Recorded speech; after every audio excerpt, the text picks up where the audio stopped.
एक ऐसा जीनियस जिसने केवल 26 साल की उम्र में 120 सूत्र लिखे और अपने जीवन काल के 32 वर्ष में 3884 इक्वेशन बनाई। दोस्तों, हमारे भारत देश में कई सारे महापुरुषों ने जन्म लिया है और उनमें से एक है रामानुजन। रामानुजन उन महापुरुषों में से एक थे जिन्होंने बिना किसी शिकायत के अपने काम को पूरी मेहनत और लगन से करते हुए अपने बुद्धि के बल पर बहुत बड़ा मुकाम हासिल कर लिया। हालांकि वे सिर्फ 32 साल की उम्र में हमें छोड़कर इस दुनिया से चले गए, फिर भी उन्हें भारत के सबसे बड़े गणितज्ञ के रूप में जाना जाता है। उन्होंने अपने जीवन काल में वो कर दिखाया जिसकी लोग कल्पना भी नहीं कर सकते। तो आज हम बात करने वाले हैं इन्हीं महान गणितज्ञ के रोचक तथ्य के बारे में, इसलिए वीडियो के अंत तक जरूर बने रहें। मुझे उम्मीद है आप इस वीडियो के माध्यम से बहुत सारी चीज़ें जान पाओगे। रामानुजन को मैन हू न्यू इन्फिनिटी कहा जाता है क्योंकि इनके प्रमुख योगदान में से 60% से ज़्यादा इन्फिनिटी सीरीज के सूत्र थे। सन 1889 में चेचक नाम की बीमारी फैल गई। इस साल चेचक से तंजावुर जिले में हजारों लोग मारे गए। इस बीमारी से रामानुजन के सभी भाई बहन की मौत बचपन में ही हो गई थी, लेकिन रामानुजन फिर से ठीक हो गए थे। रामानुजन के बारे में एक बात कहा जाता है कि उन्होंने इंग्लैंड में खुदकुशी करने की भी कोशिश की थी, लेकिन पुलिस समय पर पहुंच गई और उन्हें पकड़ लिया। पुलिस उन्हें जेल भेजने ही वाला था तो प्रोफेसर होली ने इसमें हस्तक्षेप करते हुए पुलिसकर्मी से झूठ बोला कि रामानुजन एफआरएस का सदस्य है और आप इस तरह उन्हें जेल में नहीं डाल सकते। कुछ महीने बाद रामानुजन सच में एफआरएस के सदस्य बन गए। घर का खर्चा चलाने के लिए रामानुजन बचपन में ट्यूशन पढ़ाया करते थे और उन्हें हर महीने 5 रुपये मिलता था। तब रामानुजन 7वीं कक्षा में थे और बीए के लड़कों को ट्यूशन पढ़ाते थे। इससे उनकी बुद्धि का पता लगता है। रामानुजन बचपन में स्कूल जाने से बचते थे, इसलिए उनके घर वालों ने एक आदमी की ड्यूटी उनके पीछे लगा दी कि वह स्कूल गए कि नहीं। रामानुजन अपने मैथ के पेपर को आधे से भी कम समय में ही पूरा कर देते थे।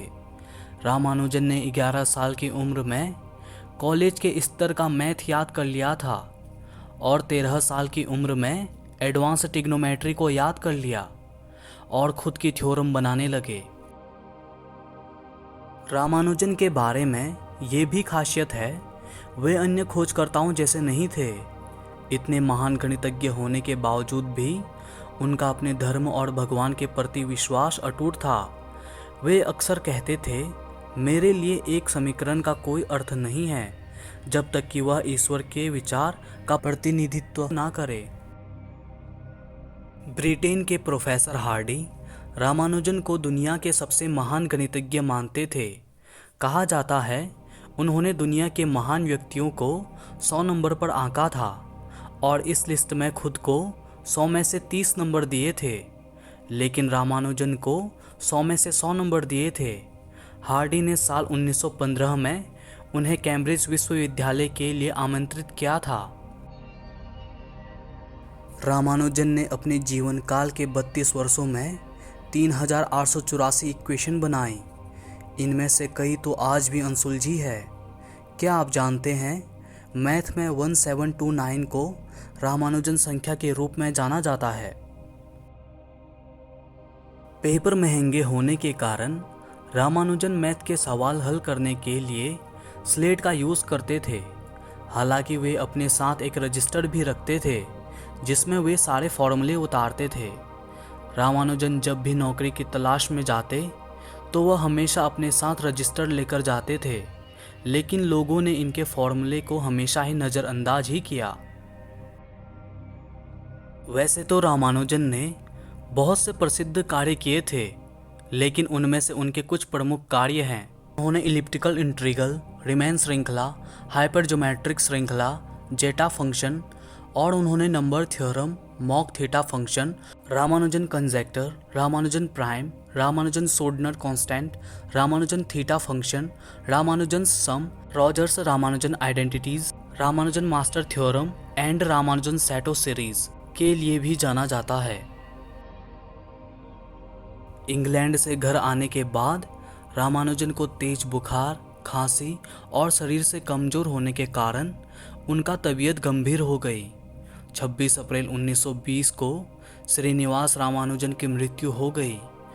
कुंभकोणम में इनके पैतृक निवास को म्यूजियम बना दिया गया।